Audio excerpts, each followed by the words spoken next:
بسم اللہ الرحمن الرحیم۔ حضرت صلی اللہ علیہ وآلہ وسلم پر وحی کا ابتدائی دور اچھے سچے پاکیزہ خوابوں سے شروع ہوا۔ آپ خواب میں جو کچھ دیکھتے وہ صبح کی روشنی کی طرح صحیح اور سچا ثابت ہوتا۔ پھر من جانب قدرت آپ تنہائی پسند ہو گئے اور آپ نے غار حرا میں خلوت نشینی اختیار فرمائی اور کئی دن اور رات وہاں مسلسل عبادت اور یاد الہی و ذکر میں مشغول رہنے لگے۔ جب تک گھر آنے کو دل نہ چاہتا توشہ ہمراہ لیے ہوئے وہاں رہتے۔ توشہ ختم ہونے پر ہی اہلیہ محترمہ حضرت خدیجہ رضی اللہ تعالی عنہا کے پاس تشریف لاتے اور کچھ توشہ ہمراہ لے کر پھر وہاں جا کر خلوت گزین ہو جاتے۔ یہی طریقہ جاری رہا یہاں تک کہ آپ پر حق منکشف ہو گیا اور آپ غار حرا ہی میں قیام پذیر تھے کہ اچانک حضرت جبرائیل علیہ السلام آپ کے پاس حاضر ہوئے اور کہنے لگے کہ اے محمد پڑھو۔ آپ فرماتے ہیں کہ میں نے کہا کہ میں پڑھنا نہیں جانتا۔ آپ صلی اللہ علیہ وسلم فرماتے ہیں کہ فرشتے نے مجھے پکڑ کر اتنے زور سے بھینچا کہ میری طاقت جواب دے گئی۔ پھر مجھے چھوڑ کر کہا پڑھو۔ میں نے پھر وہی جواب دیا کہ میں پڑھا ہوا نہیں ہوں۔ اس فرشتے نے مجھ کو نہایت ہی زور سے بھینچا کہ مجھ کو سخت تکلیف محسوس ہوئی۔ پھر اس نے کہا کہ پڑھ۔ میں نے کہا میں پڑھا ہوا نہیں ہوں۔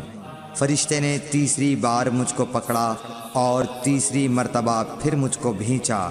پھر مجھے چھوڑ دیا اور کہنے لگا کہ پڑھو اپنے رب کے نام کی مدد سے جس نے پیدا کیا اور انسان کو خون کی پھٹکی سے بنایا۔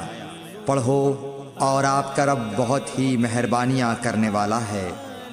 بس یہی آیتیں آپ حضرت جبرائیل علیہ السلام سے سن کر اس حال میں غار حرا سے واپس ہوئے کہ آپ کا دل اس انوکھے واقعے سے کانپ رہا تھا۔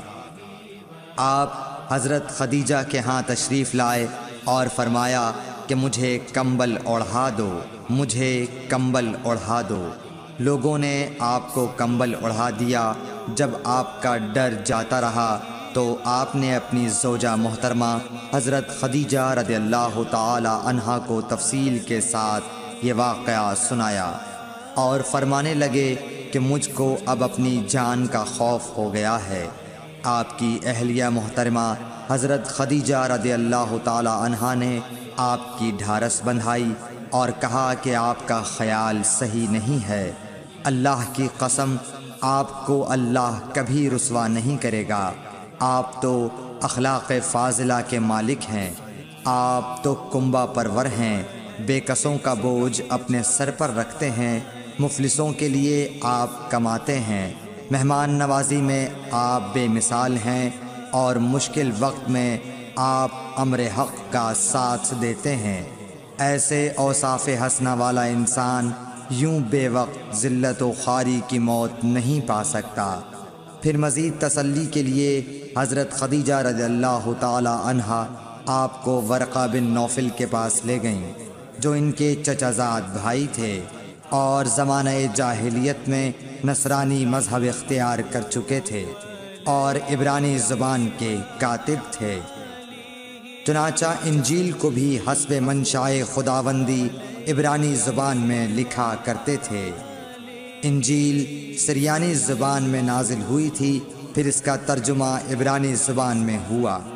ورقہ اسی کو لکھتے تھے۔ وہ بہت بوڑھے ہو گئے تھے، یہاں تک کہ ان کی بینائی بھی رخصت ہو چکی تھی۔